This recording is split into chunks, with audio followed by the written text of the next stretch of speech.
ready to go now. I told him he better bring his A. I texted him and told him he better bring his A game. That's Gotta get some WD-40 in my I think he's, chair. you're competing, I don't know, sitting. you are competing for Kevin Poole status, you think, Kevin Poole status. to entertain us. Crazy. Oh, I don't know about that. Oh no, that guy's got me beat. Pretty far out there. Yeah. Leo, let us know when we I think are on. He takes the prize on that one. There we go. We're on. So, did somebody just invent an underwater bicycle? Did someone just transform startup manufacturing forever? And what did the precursor to the Wright brothers have to do with farm animals? Well, these and other, much, much more, we're going to be discussing tonight on the September edition of Inventor Friday. I'm Don Skaggs, your host, chief cook and bottle washer around here. And we really appreciate you all being here, tuning in, watching us. And with me tonight, we have Serenity Wright. Serenity, tell everybody who you are, what you're all about. Hi, everybody. I'm Serenity Wright. I'm the Senior Executive Director for Innovation, Community Health, and Societal Impact. I lead the Translating Research through Universal Solutions Together, also known as the Trust Hub for the University of Kentucky. So I tried to take as many words as I could and in a title of myself for my job and of the hub. That way I could do anything I want, however I want, whenever I want. That's what I've got to do with my title. So you got to get more creative. Yeah. You gotta put all the words together. That's innovation right there. That's an innovation. I want to make sure I can just do what I want. I like that. I may have to use that. Also with us tonight is Leo York. Hey everybody, Leo here, VP, and just here to contribute to the stream pretty much. All right. Well, also with us tonight is Tim Lambert. Tim, tell us about yourself. Hi there, Tim Lambert. I'm from Lexington, Kentucky, and I am one of the principals in a new startup called My Design 99. We build high performance and graphics for key performance indicators, KPIs. All righty. Good deal. Good deal. Also tonight, Bennett Gatto. What's up, guys? Returns. I'm back. I'm Bennett Gatto. I'm a physical therapist. I'm the founder of Kinnovate. And this is my second month in a row on the show. So see if we can make it 3 next month. Nice. All right. Cool. And also, last but not least, Eugenia Kelly. Thank you for that introduction. Good evening, everyone. I am the local inventor. I live 1 mile from here. I have one patent pending product that I'm trying to get on the market, but other than that, I work in healthcare during the day. All right. Thank you for having me. Healthcare by day, innovative inventor Yeah. by night. Sounds like a superhero slogan. All right. Well, also, I definitely want to recognize our sponsor tonight. And as soon as I can get this pulled up, we're going to be showing it to you. And there we go. All right. Our sponsor tonight is Kinetic Business, Windstream Kinetic. You know, if you are don't have your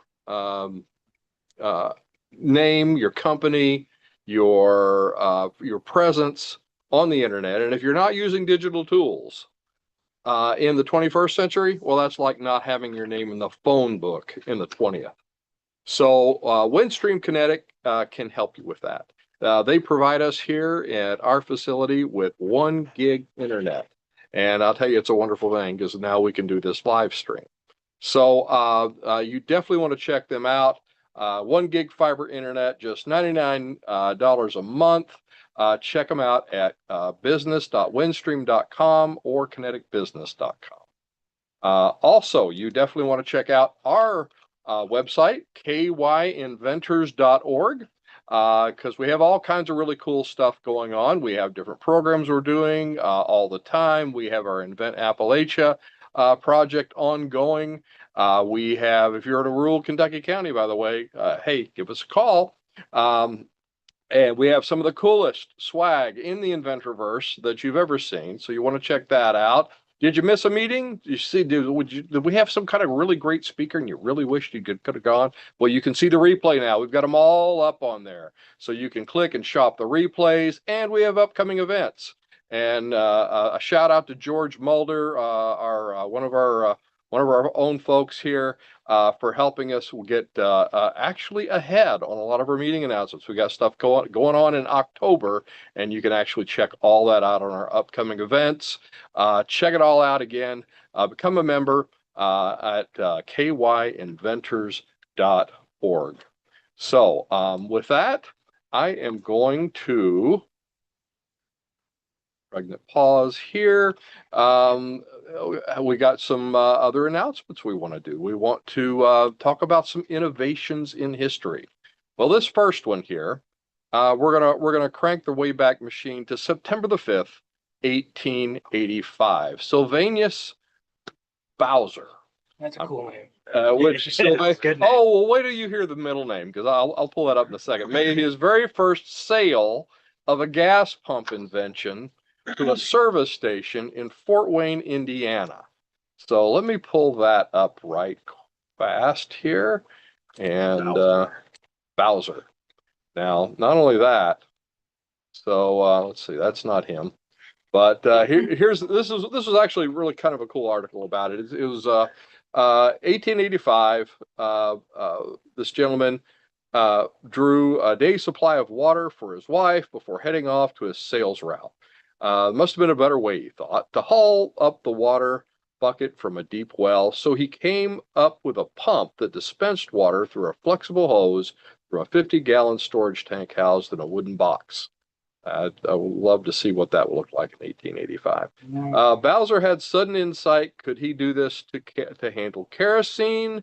And he found out that he could. 3 months later, Bowser, his brother, nephew, completed the first pump, which was delivered to Jake Gumper. There's another interesting name. Fort Wayne grocer, for whom the broke Bowser needed credit for groceries. So this was like, oh, I need to buy some groceries. Let me invent something and sell it to this guy. So the self-contained unit can dispense. Nothing's changed there. It really hasn't, has it? No, not at all. Not at all. So it's kind of the same thing.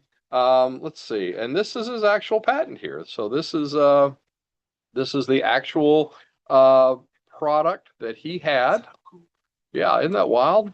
Let's see if I can make it even bigger. There we go. And So that looks like a modern patent too. it doesn't it? I mean, except for maybe the Signatures, yeah. Yeah. Wow. But that's the other thing. Patent drawings really hadn't changed all that much. And let's see. Oh yes, native Fort Wayne, founder of the SF Bowser Company. I was trying to find his full name here.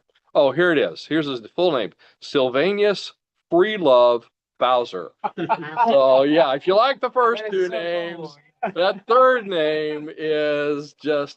Yeah, that's like a hippie name. I can't imagine 1885. Where do you come up with the name Freelove? So he was founder of the Bowser Company, invented the automatic gas pump.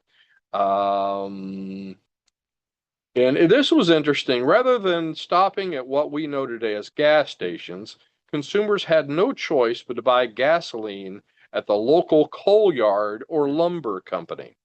The product was poured from a steel drum into a marked glass jug, then transferred to the car via a funnel. For drivers, gassing up could be a messy and at best and dangerous at worst. Bowser invented a better, safer, and more convenient method.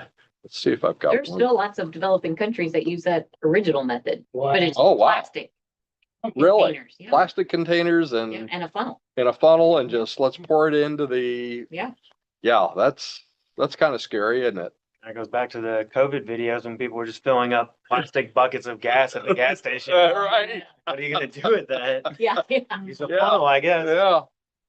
Oh, now there's an old ad of his. I thought that was kind of cool. That's That was great. That's from. I thought there might be and this was actually the. I guess the inside of the building of the company he built. That's pretty cool. Neat architecture. Yeah, there. very Art Deco. Yeah. Oil and gasoline. I could have sworn there was a date on that, but anyway, yeah, I thought that was kind of cool. Awesome font too. Yeah. Everything about this guy kind of has like a super villain quality. Well, that's actually a picture of him. Oh. And I love the stance. It looks like he's like ready to slap his hands together. Yeah. That was actually a thing I think Teddy Roosevelt did during his speeches. He'd do that like slap when he was making a point. So Sylvanus Freelove Bowser was the mastermind behind, and Bowserville was many of the manufacturing workers lived. I didn't know well, I guess he had a neighborhood named after him. Kerosene pump now on display at the History Center. I was hoping we'd get a picture of that, but I don't think we do. Nope. But anyway, so what? Yeah. Oh, this was the other thing about it. I don't know why I didn't see it on there on the text, but he actually took pre-orders. That's how he got started. So there's the thing, it was 1885. He was taking pre-orders for this thing, so he could get the money, probably build them, and probably and buy groceries, I guess. So how do you think he was able to take pre-orders in 18? You think of that as a Kickstarter kind of a thing. Well, before that question, is this pre-automobiles? I think But that was the so. other thing. How was it So. how was it a service station? It's kind of a chicken and the egg It kind of sounds like thing. you started with kerosene. Yeah. I Yeah, it's it probably was. literally like coal lamps and things like that. Yeah, yeah. So coal lamps and the advent of the automobile, he was just in the right place at the right Yeah. time. Yeah. Yeah. That could have been why it was an industry where everybody was a customer, like which we tell people to never think about their own invention, but everybody needs light and they didn't have electricity at the time, electric lights run into their homes. So like if I was a business and everybody was filling up in glass jugs and somebody offered me a solution, I could kind of be willing to stick my neck out on, and Yeah. yeah. Yeah. Pre-orders, that always involves having a really good product. Yeah, well, that's true. You're selling vaporware at this That's point, right. right? Right. Imagine if you will, is what he'd say when he was That's walking up. right. I wonder if he had like a little demo version that he'd be going around and like show people and then say the pre-order. Mm-hmm. Surely he wasn't just like Mhm. describing it and it's like, oh, you won't Funnel in believe a it. tube. Yeah, Like, like, Imagine this. Give me your $10 now. I'll come back And- with your 10 cents now. Blake added in the chat that he made 82 million by today's standard. 82 million. And this is the sad bit though, got wiped out in the crash. Really? Yeah. Snap. You know, Wow. I thought we had something on that. Let me see if I've got anything else here. No, that's the balloon stuff. But yeah, I mean, to get wiped out in the crash like that afterwards. Yeah. Yeah. I mean, that was a good time. That was much later, so So he had a good run. a good run. Yeah, yeah. The roaring 20s. He So lived it up. yeah. So yeah, well, what do you think helped him kind of get from broke to, I mean, okay, so he was broke. He did what was it, 80 million? 82 mil. 82 mil by today's standards, and then he went broke again. So, but I mean, Sounds like the life of an inventor hasn't changed. it really hasn't. Yeah. Unfortunately, it's kind of funny. I think it's, you can be successful. You see this with in sports. I mean, these people will make these unbelievable salaries. They won't know how to manage the money. Yeah. And then all of a sudden they're broke. Yep. And you think, well, aren't you set for life? No, he's not. Nope. Not set for life at all.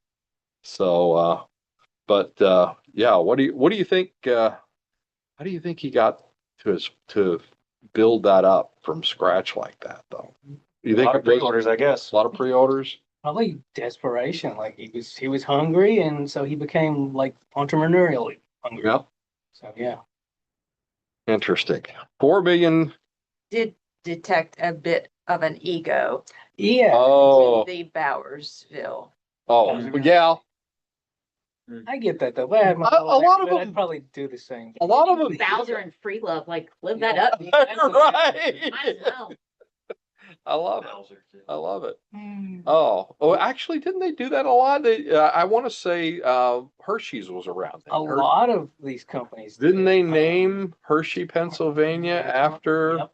And similarly, oh shoot, what was the guy, the car magnate? He had a weird, insane colony in South America. Can't remember what Really? it was. Oh, it was draconian. It was so weird. Hmm. Yeah. Well, and think about Eastern Kentucky and the coal camps. Yeah. Of course, that was a whole nother extreme. Oh yeah. Yeah, Company store. yeah. Sold my sword to the company. That was my grandpa's deal. Yeah. Like Yeah. if you wanted something, you had to buy it from the people you were working for at a markup. It was Yeah, insane. wild. They had when I would visit my great grandmother, they actually lived in it was no longer, it was a neighborhood, but it was an old coal camp. And down at the end was the general store, which used to be the company store. Yeah, it's wild.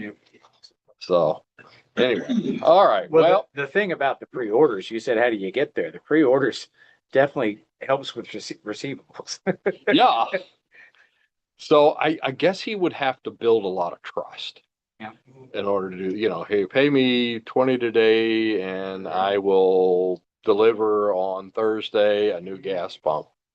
And I wonder the fact that he was a traveling salesman in the beginning, if that didn't help him a lot because and again, I'll see this sometimes with entrepreneurs is if they've had a background in sales, a lot of times then, or they're just a people person and they know how to, they learn how to close, they kind of know how to do that they'll succeed. Well, sometimes they'll fail because then they're like lacking in other areas. Right. But they succeed at sales to where other ones that don't know how to sell, they're like, oh well, if you build it, they will come only works in bad Kevin Costner movies. But I think that's a real thing in startup world, right? Like, oh, I just need to stand up the company and then it's fine. Things will just happen. Yeah, after things that. are just going to happen, That's right? actually not how that happens. No, Very true. very true. So Really? Yeah, it turns out. Plot twist, The plot in twist. 1999, baby. That's not how it works. Oh, all right. Well, you'd think we'd turn the clock forward at this point, but actually we're not. We're going to turn it back to September the 19th, 1789. The Montgolfier, if somebody knows French, is that right? Montgolfier? Montgolfier, I was close. Yeah. Montgolfier brothers launch a hot air balloon invention with a sheep, a duck, and a rooster. So, Sure. yeah, it's Family just- pets. it kind of sounds like the start of a joke. Yeah, I was thinking Yeah. like a fable or something. Yeah. A sheep, a rooster, and a duck all walk into a hot air balloon. And so let's pull up that. We're kind of done with Mr. Bowser. And there we go. Nope, we're not done with Mr. Bowser. There we are. Nope. Yes. Okay, here we go. So there they are.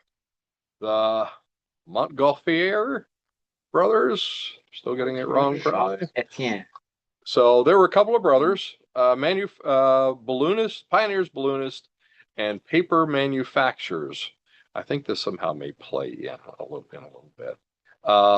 So they also invented a self-acting hydraulic ram, which I guess would be a really big innovation in 1796. So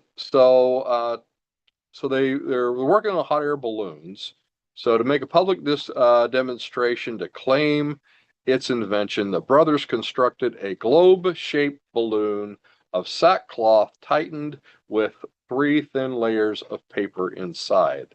I can't see how this did not catch fire. So they were in collaboration with the wall manufacturer. Here we go. The king proposed, because they were going to do this big demonstration. So the king proposed to launch 2 convicted criminals, but it's most likely that the inventors decided to send a sheep, a duck, and a rooster aloft first. The one that did catch on fire. Yeah, it's Dinner like was ready. yeah, dinner's ready. So yeah, they let's see, we've got another something on these guys as well. No, we don't. It's all right in here. So I don't know. They, everybody knows the Wright brothers, But these guys, I honestly, if I'd heard of them, I don't remember them at all. Yeah, I've never heard of it. Yeah, never heard of them before. So, so do you think their backgrounds kind of contributed to hot air balloon manufacturing? Hmm. Was this the first one? This was the first hot air balloon? No, they've been No. launching since at least So, 20 years so it earlier. was just a different, A manned one, maybe, That could or be it. one with people or animals in it. Yeah. gotcha. Well, the fact that they were paper makers and they utilized paper for it, Right. that's interesting in itself. Because yeah, I think before they were like made of some kind of canvasy material. Oh, so maybe these were lighter or light enough Yeah. to actually, rise higher, or seems like there was. I I had think to- they I had went to look it China up. first and found gunpowder and also the that same floating as well. They're in in China. Sorry. What? I guess maybe they use gun. Would they use? They wouldn't use gunpowder. Actually, I had to look it Yeah. up, and sure enough, it was the first successful hot air balloon. Emphasis on successful. Cool. Successful. So the other ones were crash and burns. It is privy. First manned hot air balloon flight in history. And they called it the Montgolfier, of course. And this is where the innovation is. They actually, and that is, I don't know what they used before then, but they used heated air to generate lift. So that makes sense. Although that begs the question, what were the unsuccessful ones? Yeah. What were they using? Yeah. Getting in it then or now. Yeah, right. Then or now.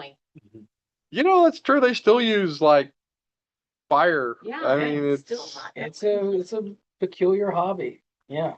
People love them. You ever been in a hot air balloon? There's no chance. My feet firmly planted on the ground. That's where they're gonna stay. I've skydived twice and I will not. Really? Yeah, but Nope. that's the hot air balloon. That's dumb. Mm. Funny enough, they experimented with parachutes before they went to the hot air balloons.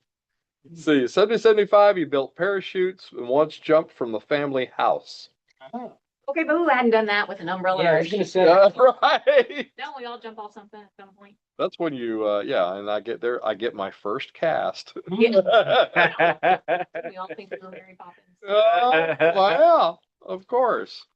I want to say I was trying to find it here where they, one of them was watching paper. I guess they were probably burning paper from the factory or something, waste paper. Oh. And they saw the paper start to fly up above the heat. And that's kind of what gave them the inspiration. Yeah. Interesting. Yeah. I'm not doing it. No. Yeah, there's safer ways to get in the air, I think. But at any rate, why do you think the public demonstration was important? It's good marketing. Because, best case scenario, wow, we got this real spectacle for you. We got farm animals in the sky. And then worst case scenario is, as you mentioned, Dinner falls from the sky. Dinner's- yeah. Either way, it's a win-win. Either. Dinner's ready. All good. Nobody would believe them, maybe. That's true. There weren't people there to see it. Yeah. They, It Yeah, was they- a source of entertainment back then, yes. I I would think so. think Yeah. so. Think about it. This was the YouTube of Yeah. Yeah. 1793. So it's like, hey, let's all gather and I mean- watch this crazy stunt with animals. Public executions were like a fun thing back then too. So I kind of, even though I think it's horrible, I get what the king was implying with that because it's the same thing. It's like best We'll case draw a scenario. crowd. Yeah. Speaking of public execution, he had about 6 years left to go. Mm. We, I think, I think the fact that they were needing it to be public, and I don't know, were they going to sell hot air balloons after that, or just prove it? Maybe it was kind of like the Wright brothers. Maybe, or maybe it was Just prove a- we did it. Maybe it would just put their paper company on the map. Brought to you by Montier Exactly. Paper Company. It's like the, Promotional event. shoot, what's that? Red insurance- Bull? I was gonna say the insurance company with the animal show back in the day. You know, Mutual of Omaha. there we go. Oh, You yeah. watch the gazelles and you're like, I might consider life insurance. you know. Yeah. I didn't think you'd remember that. I remember that from way back. Mutual of Omaha's Wild Kingdom. Yeah. Yeah. Wow. So, yeah, that takes you back. So, well, speaking of YouTube, and we don't really have a date on this, but let's call it late September, late 2004. 3 PayPal employees start working on the idea for YouTube. And this was kind of an interesting story in the fact that, let me pull it up. Go. I didn't know PayPal is older than YouTube. You know, that's true. Yeah. You would think one came after the other. Yeah. So in late 2004, 3 early employees of PayPal, so maybe it wasn't that far into it, Chad Hurley, Steve Chen, and Jawed Karim, I'm probably butchering that name, Kareem, start working on an idea for a website for users to upload video dating profiles. So actually, they did not start with what we think of as YouTube. The website launched to a small subset of users. However, YouTube as a dating site attracted little interest, forcing the co-founder to take out ads paying women $20 to upload dating videos. Instead, users started uploading videos of all kinds on YouTube. So that's kind of what it got us started. But here's the thing, and I'm gonna try to share sound on this, but that's probably gonna be a bad thing. I wonder if we can put subtitles. Here we go. I'll do subtitles. We'll see if this works. So these are the founders of YouTube, and they're actually doing a video, and they're depressed because they only got like 20 or 30 videos on their website.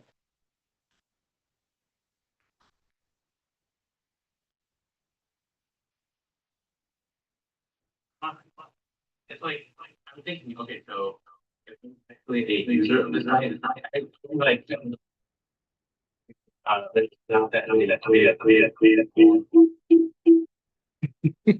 Yeah, I can't. Yeah, use I would that. justify that too. I don't want to watch that many videos. anymore. We don't How watch many this people one come to either. my birthday party.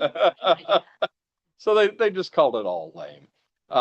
So yeah, I thought that was crazy. So they start out, oh, let's do a dating site. And didn't Facebook start out that way too? Wasn't it like sort of Yeah. maybe not dating, but Exclusively college based. yeah, Right. kind of Right. college kids kind of stuff. But it's funny, they kind of let the customers take control of it. It's like, oh well, look, people are doing this. But I think the real funny thing is that it was just the reaction to customer behavior. I think that probably caused their pivot. What do y'all think? I think so. I think it's just a good job of listening to what your customers want. Yeah. Like, Yeah. I mean, They didn't have a choice. They just drove showed the them what they plane. wanted. Right? Instead of trying to force them to only do dating videos or You're something what they wanted, they just opened it up and let the customer decide, which I mean, ultimately, you see what YouTube is now. which is kind of funny because you will see sometimes some inventors or entrepreneurs and they'll be like, no, you're going to like this because this is my way and this is the way I like it. So not about you sometimes. Exactly. So do you what do you think the video ought to tell other startup founders? Let your customers drive the bus. It's the big one. Yeah, I think so. I think so. Solve the problem, but don't be married to the solution. Yeah. Don't worry about it, Yeah. just pivot. Yeah, Yeah. just solve the problem a different way. Well, and the thing that Facebook did, and definitely YouTube did, is they didn't worry about revenue at the beginning. No, yeah, they didn't, did they? Yeah, they just wanted people to put videos out there. They weren't depressed because they weren't making any money. They were depressed because they weren't Nobody was posting. nobody was posting Yes. anything. Yeah. Yes. Well, this is a So, flop. Yeah. I'm still not sure how what YouTube's revenue strategy is. I'm really not. I I don't mean, know. it's insane in terms of ads. That's a big Right, chunk of it. right. I Right. mean, it's not to, well, I'm not gonna badmouth them while we're streaming on them. But the bottom line is ads are tough. That's it. Actually, okay, I might be derailing that conversation a little bit, but this talk about Facebook made me think of an anecdote I've got. So, Let's rail on Facebook if we're gonna rail yeah, on something. actually, the funny thing We're not is, even- streaming on there yeah, yet. railing on it, but, so my friends in college, they were adopting Facebook, and I thought this is so cool, and they tried to get me to also have an account, and I refused. And because I refused, they thought, well, he's never going to check Facebook, so they made a fake version of me. Oh, God. They made him a dance major, That's awesome. and they would have him post all these affirmational things. And fake me was super popular. You say it. Love it. That is Nice. nice. So, Oh, that's I fun. didn't find out until years later. And, yeah, so That's pretty good. Yeah. Fake me was super Yeah, popular. fake me was. That's a line that needs to go on a t-shirt. So Fake There we me. go. Yeah, that's funny. Oh, I did not know that. That is Yeah. wild. Yeah. No, I for one think YouTube is great and I love to watch their ads. So just let's say that out. But I pay for the ad-free version. Oh, yeah. It's life changing. Yeah. Well, they love Oh, yeah. you too then. It's worth it. It's only $13. Well, there we go. Yeah. There you go. Folks at YouTube, if you want to send us a little love, you know, Well, when I- inventors.org. when I say I don't know how, someone told me recently, and I'm not going to even talk about the industry, but there is a well-known company in a completely different industry that makes zero money from what they do, and all of their stuff is from finance and credit cards and everything. Oh, It has wow. absolutely nothing to do with what they do as a business. Everything else is break even. There needs to be a word for that. It's not a zombie company, but Yeah. it's something. Yeah, It's well, almost like a lost leader company. this is a huge company, huge Mhm. company, and they don't make any money off of their. Wow. Yeah. That is, yeah, that's wild. I could see somebody pitching that at a venture meeting. Yeah, yeah. Imagine if you will. I remember the first time that I heard, I can't remember who it was, one of the social media companies, and a friend of a friend had a relative who was the vice president of monetization. And I said, what? What is that? I said, well, somebody that actually helps us figure out how to make a profit. You know, You think that'd kind of be like everybody's job? That is wild. yeah. So, Wow. when you're giving everything away, you gotta, and with Well- YouTube and, they have to find a way to make a living. Yeah. Yeah, you become so big and then you're like, okay, well, maybe we need to figure out how to make money now. Yeah. Yeah. Wow. Yeah, that's wild. That is wild. All right. Well, let's move forward to the present, finally, and talk about some inventions and business in the news. So there's a gentleman named Victor. Boy, I'm just really going to be butchering names tonight. Cool. Kulikov? Mhm. Kulikov, thank you. And he is, he's actually launched something that I think is super, super cool. And we're going to show it to you right here in a second. There we go. Let's see. Oh, this is probably going to be sound again, and we're probably going to have an issue. So he has built an autonomous microfactory, robotic arms within a box frame, designed to automate repetitive manual work.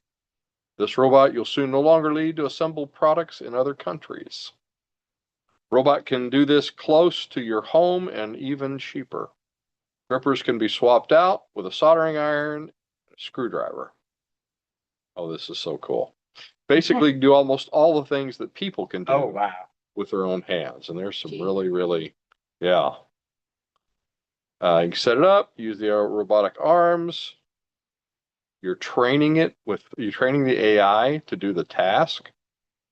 You show the model how to grab the object from one point. So you're actually training it. We'll know how to grab from all these points in between. from all these stacks of objects. Then you'll need to remove the protective layer from the adhesive tape. It will scrape it until it peels off. Wow, like a fingernail. We also made a UI, helps you break down tasks into smaller steps. Have better control. Choose a model which works best for each of these steps. This way the robot can already assemble real products. You can reserve your micro factory using the link. Actually, we went to this link and I will show you that next.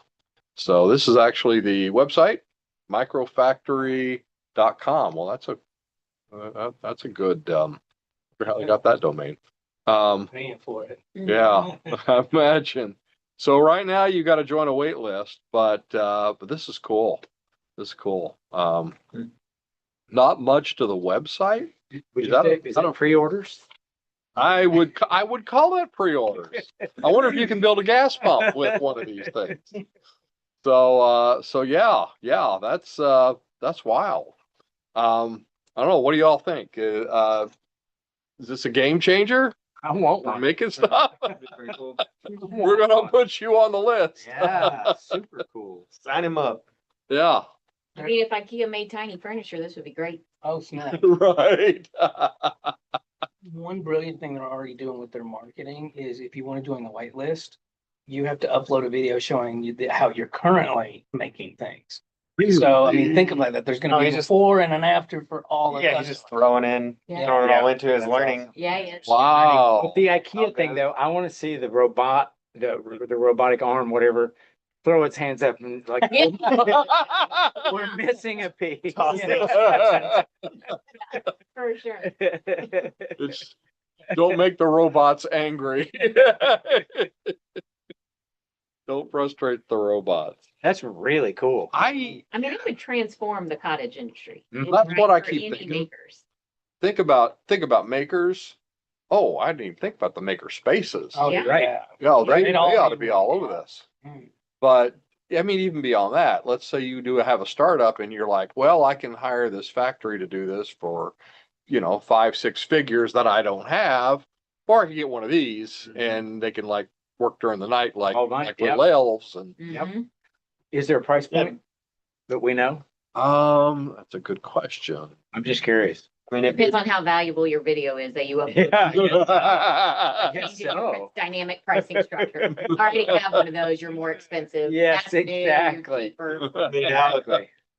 Absolutely. if you're looking at those little robotic arms, like how long until just the humanoids are available and running around here Oh, yeah. Oh, yeah. packaging up things? Like Yeah. I'd say within the next 2 to 3 years, that's I was gonna going be. to say, They're already in factories. Yeah. Like they're already replacing by the end of the year, by the end of next year, a ton of repetitive jobs like that.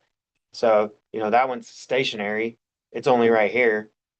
In 2 years, you'll have one walking around the office and putting things, So packaging, Listen, if actually it will just packaging. pick up my laundry and put it where it goes, Seriously. totally worth it. Rosie, Mhm. Mm-hmm. Rosie from the Jetsons. iRobot Yes. is here. So you think iRobot's probably going to be the more of a prophetic? Oh, we're getting there. We're almost there. It's real close. Yeah. Like being able to purchase them. I mean, not just in masses for factories, like we could go get one.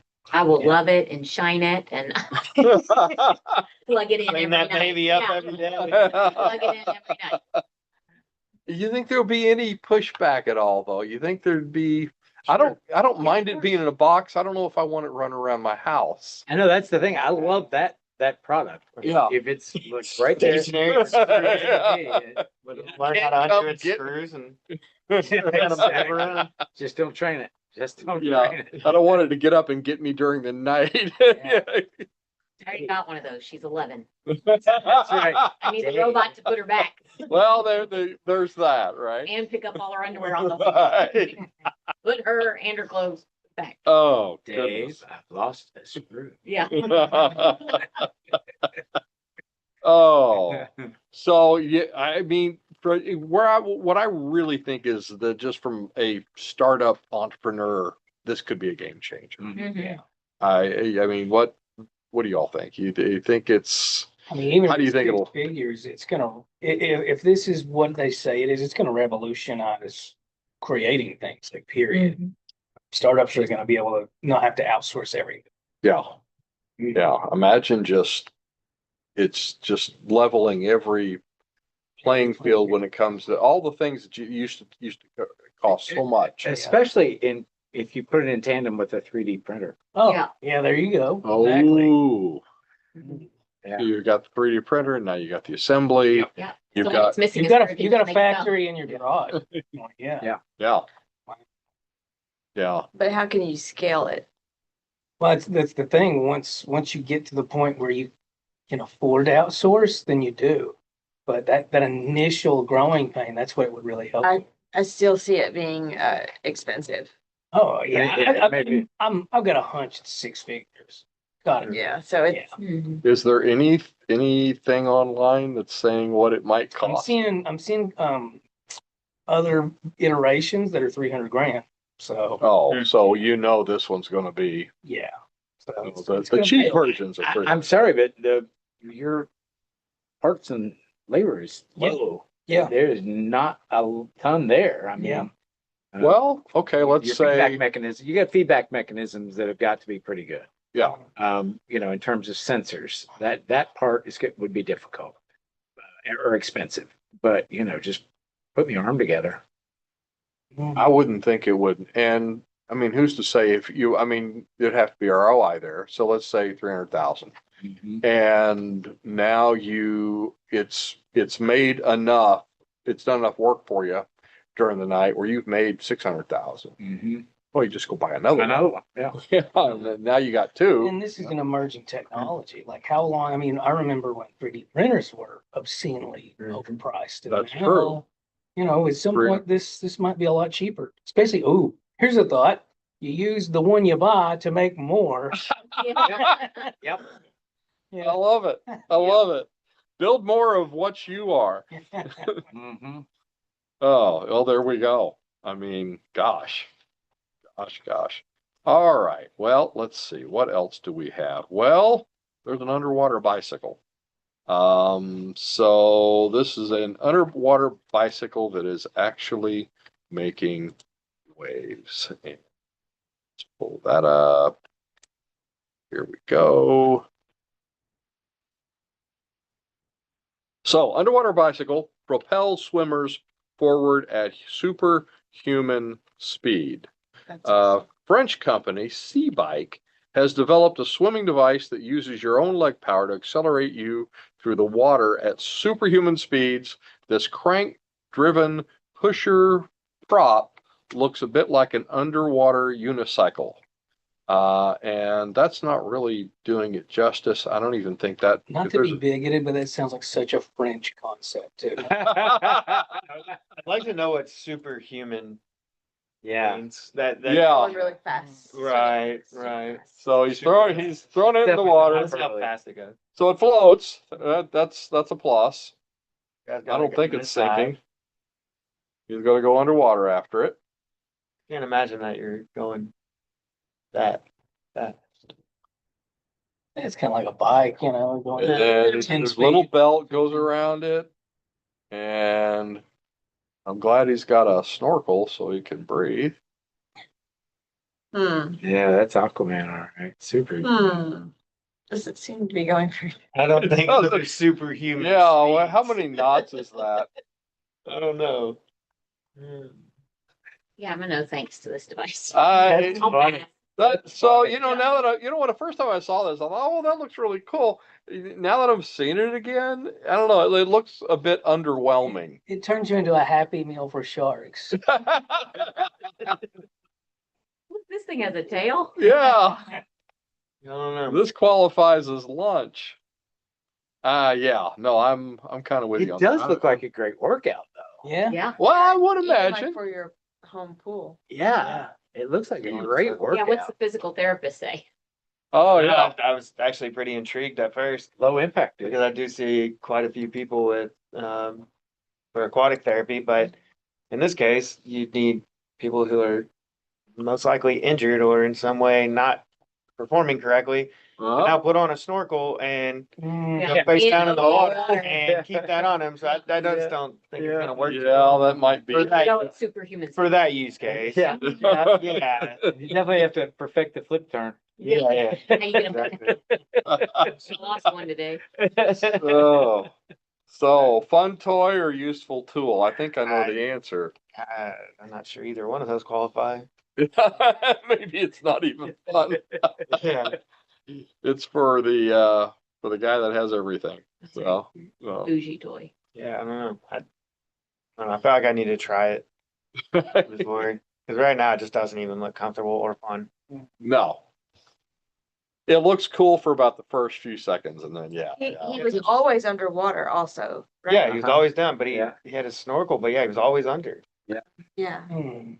So, I was thinking, well, if this could start a trend, would it be a trend of, um, back to mechanics over something that might be battery driven, or like a Sea-Doo, but I don't know. I think it'd be actually a lot more difficult than what he was making it look like to pedal your feet, because it's hanging onto your waist by a strap, but then once you go underwater, everything's just gonna kind of separate and float anyways, and somehow he's still getting those pedals, which it didn't look like they were strapped onto his feet. They might have been. Yeah.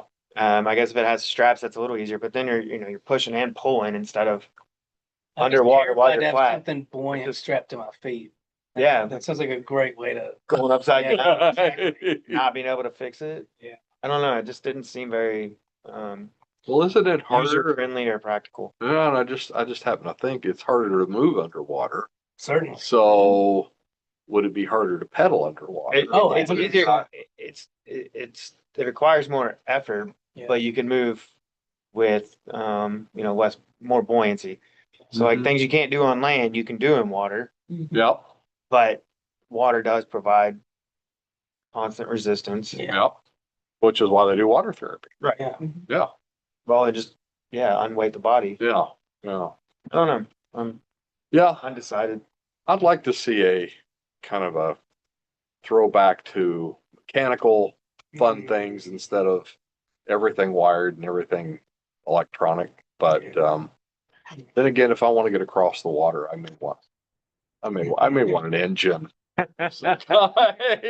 Yeah, what's an engine considered? Yeah. That's superhuman speed. Yeah, right.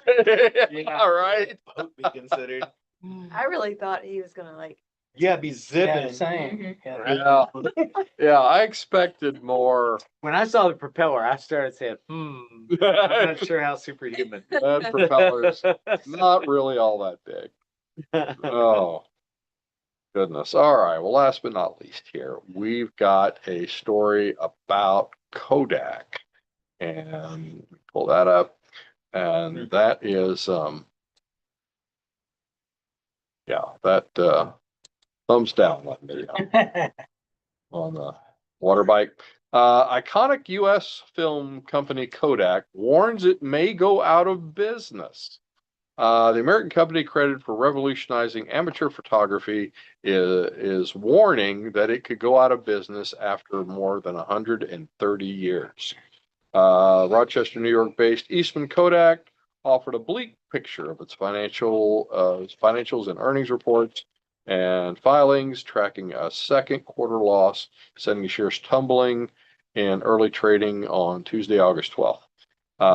The iconic brand said that there is substantial doubt about the company's ability to continue as it faces more than $470 million in debt and slashes its pension plan in an attempt to remain afloat. Ouch. So yeah, that is not good news. Found an interesting article here about their, and because this is what I thought of when I was first looking at this, was that they had the digital camera. Yeah. Their engineers developed it, they invented it. Despite the early success, Kodak's management failed to foresee the disruptive power of digital photography. In 1975, Kodak engineer Stephen Sasson developed one of the first digital cameras. Although it was a significant technological breakthrough, Kodak's leadership didn't recognize the potential and impact of digital photography. A key factor that hindered their ability to adapt was their deep reliance on film sales, which constituted a significant portion of their revenue and profits. Another article here had an interesting quote in it, and that's Steve Sasson, the same guy, the Kodak engineer who invented the first digital camera in 1975, characterized the initial corporate response to his invention in this way. But it was filmless photography, so management's reaction was, "That's cute, but don't tell anybody about it." So yeah, they kind of they kind of did.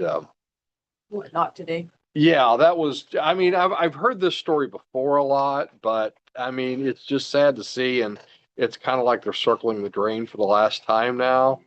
But They needed a vice president of monetization. yes, Tell them. yes, they They gotta did. change the revenue They stream. got to change, and I think they could have. I mean, they could have. They just did not see it as a, or it was just one of these. Didn't adapt. Didn't Yeah. adapt. Well, Didn't you know, adapt. they're like the printer business in that, you know, you give printers away so people will buy the ink. Mhm. And, you know, in the late 70s, you know, cameras were just, you know, they were just $2 worth of parts in them. You know, Yeah. they were plastic and, you know, not the good 35 millimeters, but Right. you know, the stuff that most people used. And you know, they wanted to make the money on the film. And so when you start saying there's going to be no film, then you go, well, that's our whole business. So we can't go Yeah. that direction. Yeah, it's like our complete. They could not see any other way or see the threat of change. I guess that's another thing, really. You guys remember in, I think it was 2021, Kodak's stock shot up to like, it was like, it hit like 58 or 60 or something. It just spiked. All the DGen retail traders, you know, like on Robinhood and stuff, just pumped it up and it went, I mean, it came crashing down just as hard as it went, but it shot. I don't remember what it, It was What some if- kind of rumor about chemicals or pharmaceuticals. yeah, it was something. It was something that spiked it. Trump maybe said something about. I guess that would have been 2020, maybe. Hmm. He mentioned it. Maybe converting the factory or something. I don't remember. We'd have to look it up. But the stock like shot up like crazy. Like it was a crazy for like 3 or 4 I'd days. forgotten that. We were sitting in here talking about it. Yeah, yeah, And yeah, and then all of a sudden it just right back down. yeah. I don't know Wow. I don't know what you guys grew up with, but I grew up with going to the Kodak store to get your pictures developed. Oh, yeah. We would go downtown, drop them off, and go back 2 or 3 days later. I don't And remember the It, Kodak. it store, was a but Kodak store that we took our film. I remember there was a Black little. and gold. They put a red. little booth in a parking lot, and it was the Yeah, tiniest little Yeah, booth you this ever is saw this is for the before shopping then. center. Okay. Yeah, this is before then. They had, you know, brick and mortar and Does And- Walgreens and still all that. do that? Yeah. yeah. Is there Whatever their film customers still? are though, but yeah. I was going to say, is film still a thing anywhere, or is it just like Oh yeah, nostalgic? yeah. I mean, 35 millimeter stuff is still very Yeah. Really? prevalent. Yeah, I mean, not for Is it like purist hobbyists Yeah. or? Yeah, funny enough, Zoomers are kind of getting into it because it's kind of like this bygone thing. It's for the same reason why, you know, Gen Xers collect records, like Right. Zoomers are taking analog photos. Would that qualify as cottagecore? I Or- think so. I think it counts, especially like they make these weird little mini Polaroids now that Really? people are super into. Yeah. Oh, yeah, I have one of those. Polaroids like the old, you Yeah. click it, Automatic it pops out Yeah. and then It you, develops. Yeah. Yep. and Like you still half the shake it. time. Oh, yeah. Shake It's the the best photo. part. My kids love it. They Really? just want to shake the thing. It's, Yeah. it's fun. So basically it's a Yeah. fun thing. I mean, to do. they grew up in an environment where everything's digital. And so the idea of automatically having something tangible like that is, And having to shake it to get the Yeah. thing, it's magic. yeah. So is there, see, I keep thinking I wonder if this is a trend, and if it's a trend, is it going to be something where, are there other things out there that everybody's just sick of the digital version and they want to go back to the old 1950s? Mhm. Of course, you know, I've always felt this way about automobiles or not really, well, automobiles would be one, but the other one would be washers, dryers, Ah. refrigerators. Yes. You know, Yeah. there's my great grandmother's Oh, it's always aesthetic. refrigerator from the 1950s is probably still running somewhere, and you know, while mine like is planned to be obsolete in probably another 6 months. I probably shouldn't say that out loud because it probably will happen.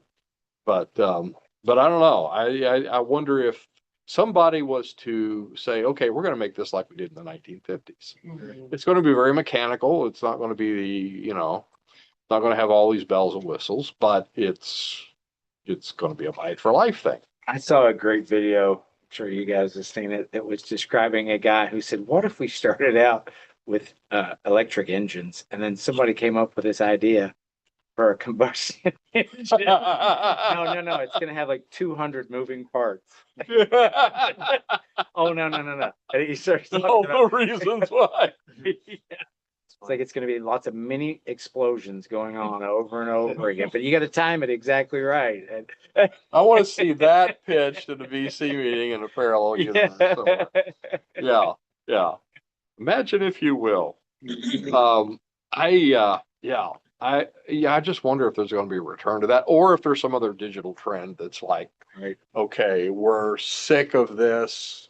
We've lost our natural ability to do something because it's all done for us now, and we want to go back to the old way to do it. There may be an invention or a product launch in there somewhere. I don't know. With the popularity of that aesthetic, because of like Fallout and stuff, I'm surprised there's not computers with chassis that are, more 1950s, Cold War inspired, things like Yeah. that. Deliberately clunky looking, but in a pleasing kind of way. I don't know. In a more nostalgic kind of way. Yeah, Like there's yeah. a purpose of them. People just want to see it Purely that way. Yeah. aesthetic. Yeah. PC that looks like a vacuum cleaner. There you go. Flipping tubes and Yeah. I like that. So it's more aesthetics, but it's I was trying to think of a word for that. It has to do more with the I think maybe more like the 30s. Like building architecture from the 30s. What do they call that? There's Deco. Art Deco. Art Yeah. Deco. That's what I was trying to think of. I mean, you could have Benz like a Cadillac, Yeah. and four holers like an old Little Buick. brass trim around Yeah, the edges. yeah. That'd be cool. Would people buy that? Would enough? I would, but I don't know about the rest of the world. Yeah. They sold a ton of what are those pressure cookers that look like R2D2? I'm sure they buy a There you go. computer that looks like a Mhm. fancy car. Why not? Oh, the Instapots? Yeah. I've got one. I Yeah, love see? it. I love it. You would absolutely. I love my be Instapot. buying a 1950s Cadillac that you could type on. Yeah. Good. Yeah, people would say it's the Cadillac of PCs. Yeah. No, really. But no, It's really, a yeah. Oh, I love a pressure cooker. It's like almost like a microwave, except it tastes better. Oh, so what do you think? What do you think we can learn from Kodak's very big, very corporate type mistake? You gotta have vision. Mhm. You got to see past the next quarterly earnings report. Yeah. 5 to 10, 15 to 20 years, Yeah. at least have. I think that a very big push in larger corporations is like corporate innovation, like a structured Mhm. innovation policy and techniques Yeah. to keep the company constantly innovating. Yep. So Which is. You got a thought on that, Serenity? No, we see it a lot, right? Yeah. Well, they're outsourcing their innovation. So they'll pay researchers to like, Yes. how do we do this better? How do we do it differently? Yeah. Right. Because they know. But yeah, Yeah. I would agree that there's definitely a Can- movement in can they- corporate innovation. Do you think they can do that in a big company as good as they can in a small? Ooh. Or does it depend on the company? I think there's lots of things. One, it depends on the company.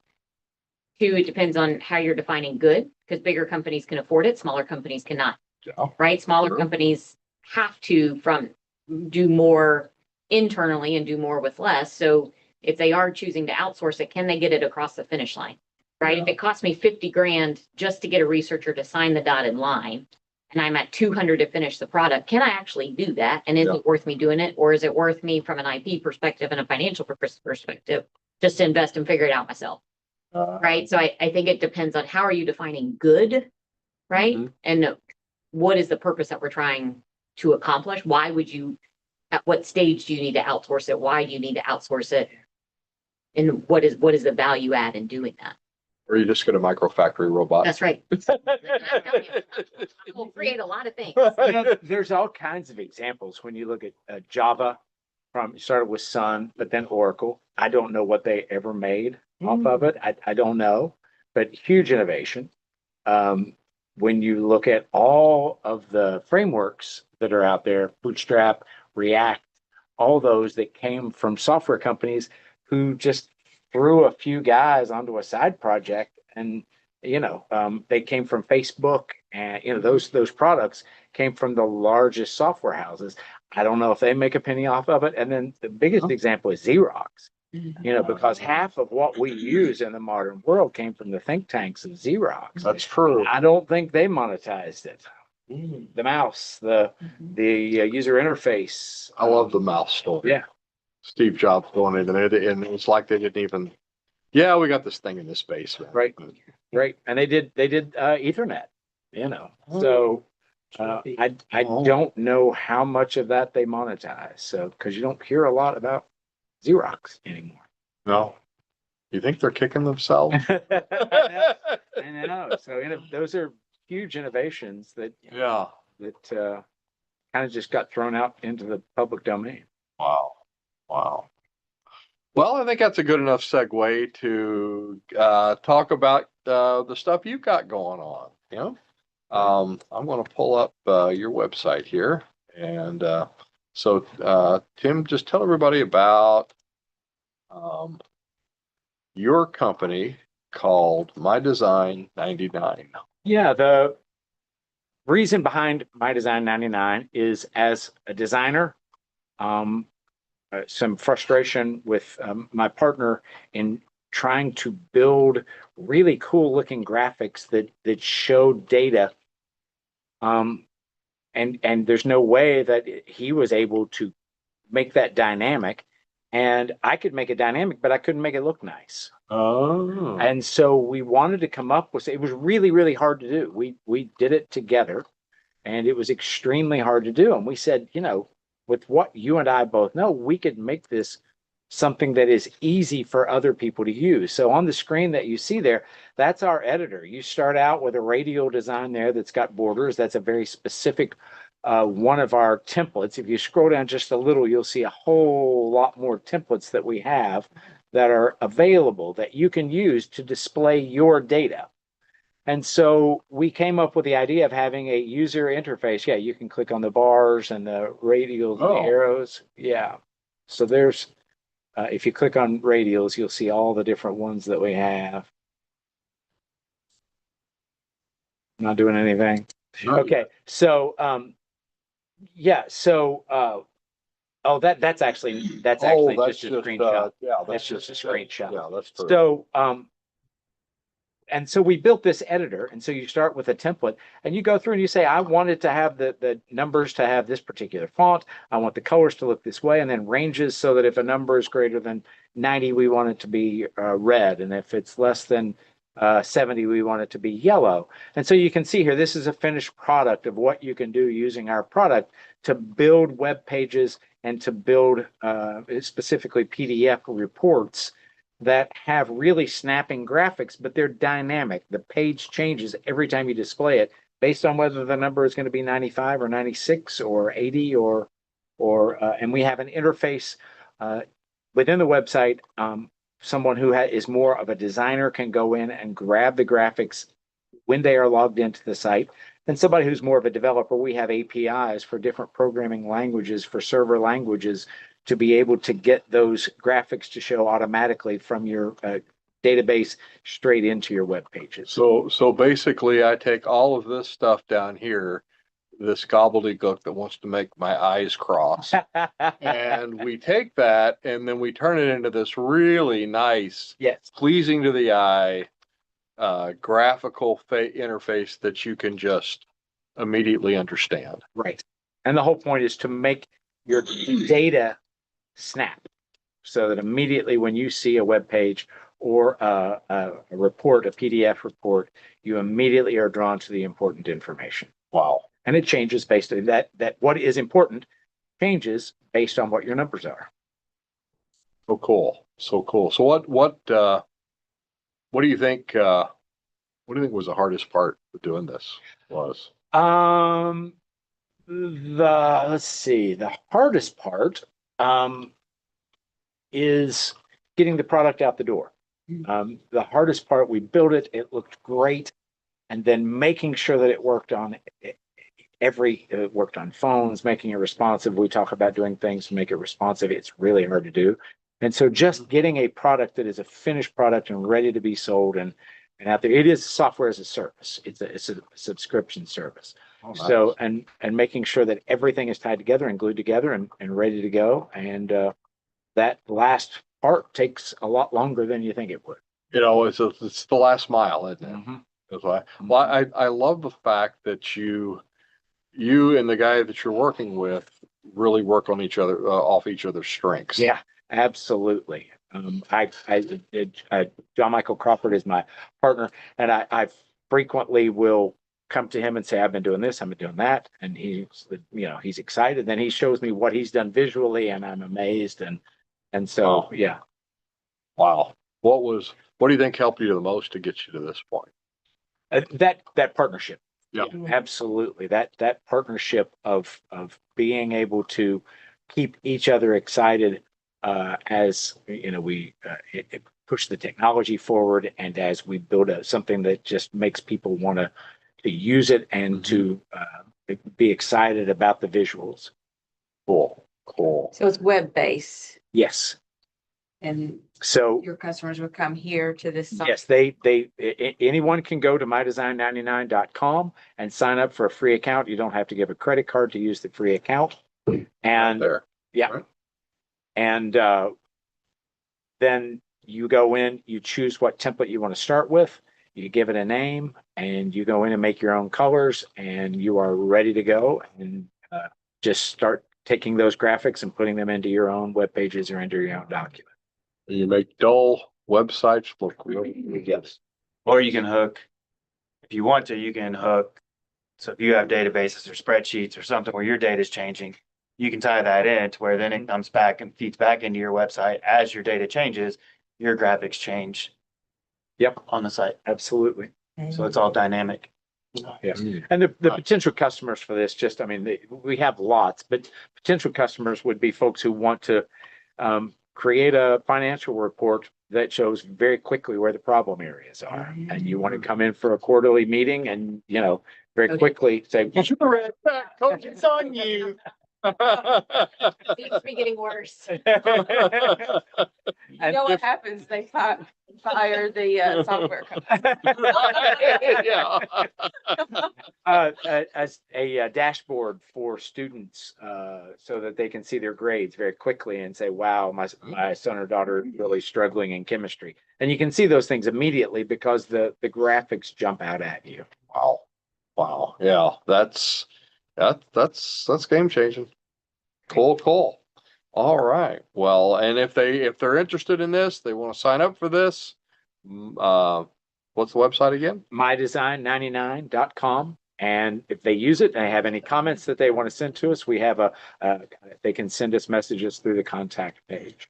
All right. Fantastic. Well, let's give you a round of applause. Thank you very much. Thank you. We're excited for you, and we can't wait to see where this goes next. So all right. Let's see. Leo, do we have any questions in any chat stuff, or is it just So much, we have lots of comments lots of comments? about, how did Elon miss out on that, and Kmart being compared to Kodak.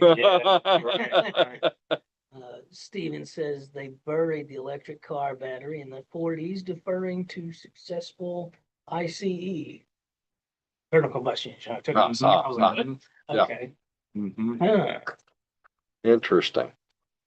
All right. Can I ask him some questions? Yes. So how long did it take you from idea to launching it?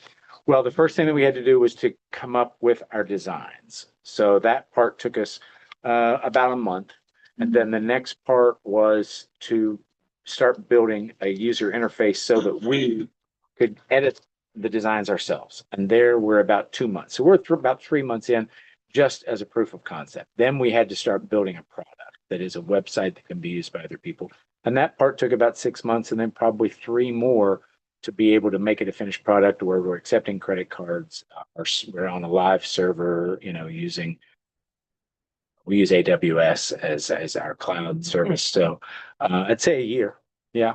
That's not bad given your product. That's, Yeah. yeah, you said it so matter of factly, but that's impressive. Yeah. But you have a lot of experience in doing this. Yes, I do. That's what I've done my entire career is to build and innovate. Yeah. So Mhm. What so sparked your particular idea for this? how hard it was to do when JM and I were working together, trying to build this type of design. And it was really hard to do. And we said, we need to try to make a service that will do this, working on something that was snappy on another project. Hmm.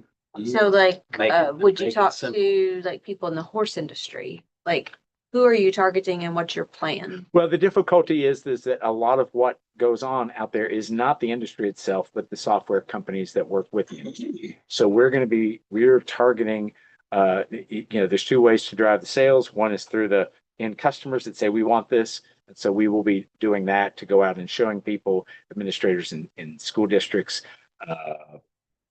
and the medical industry as well. And then just going to developers and saying, this product is available to do this for you. You can go out and so top down and bottom up.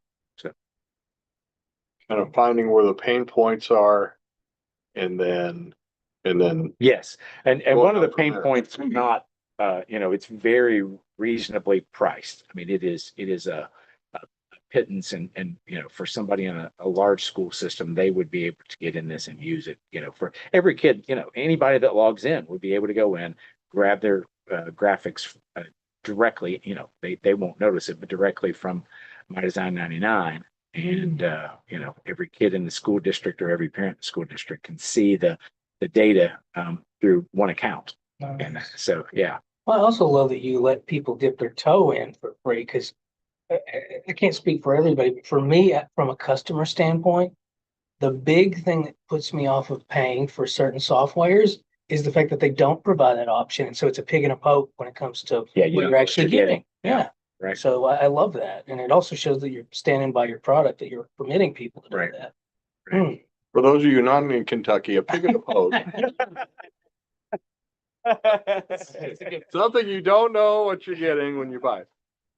That's also where cats out of the bag comes from. Because that's what Really? people would do is they would sell you cats in a bag saying it was a pig. And if you let the cat out of the bag, you knew that you'd got a pig in a poke. So the whole thing was tied together. The Yeah. pig in a poke never really left Kentucky or the I southeast. think And it's like medieval Europe, but Oh, really? Kentucky and medieval Europe, we got a lot of overlap. we got We a do. lot of stuff just kind of came here and Yeah.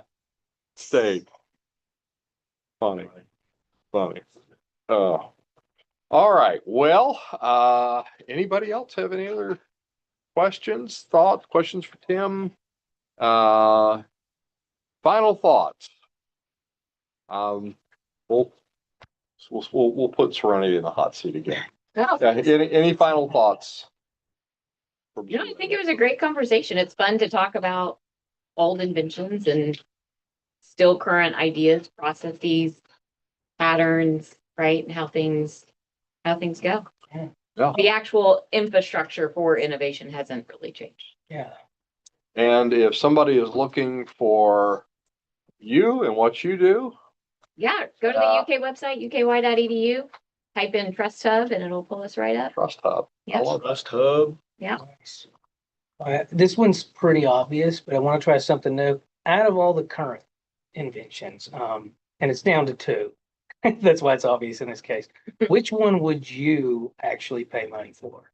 Underwater bicycle or robot hands to make things for you? Yeah. Make a killing with robot hands. I'm assuming that's unanimous in this case. Yeah. Oh, yeah. Yeah, I definitely want one. I would pay to not use the underwater. Yeah, I already got the good fishing. Going around with the big Pay to stay away from that. So you're Oh. making money on both at this That'll point. be $5, sir, if you, otherwise you have to get on it. Oh. That needs to be a new thing, blackmail as a service.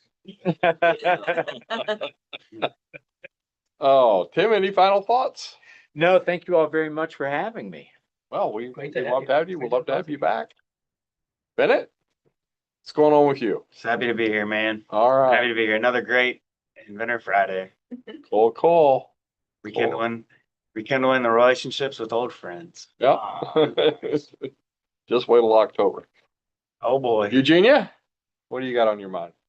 I will echo the sentiment of Bennett that Don and Leo are two of the finest gentlemen around, and I can't believe I get to spend these Fridays with you. So thank you so much. Well, we appreciate Thank you appreciate for all the you do. snacks. Yeah, And the thanks for our snacks. Did we mention we had snacks? How much There did are you pay? snacks. How much did they pay you to say that? Oh, There's snacks. you did that for She brings us snacks? snacks every Friday. Inventor Friday. Every Inventor Friday. Ah, We wish I we could see. share these, but we're not. Oh, So, well. But not really. but not really. All right. Well, watch for news and announcements that we have coming up. If you have not subscribed to anything, you want to get on our website, kyinventors.org, and also on YouTube, Empowered Inventing TV. Like, subscribe, help us to build our tribe. If you've not signed up for email announcements, you definitely want to do that. Watch your email inboxes if you have, because we have all kinds of really cool stuff coming up in October. We have some really cool announcements. We're hoping to, at some point very soon, we hope, get our new studio opened, which is going to be utterly amazing.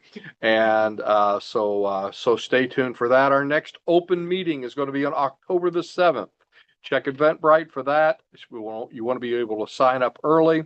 And our next Inventor Friday is going to be Friday, October the 10th. So stay tuned, sign up, and everybody have a great night. Thanks so much for spending your Friday evening with us. Hope you've had some fun, and we will see you on the next one. Have a great weekend, everybody. See ya. Thanks, Don. Thanks, Leo. Thanks, everyone. Have a great night. See you guys.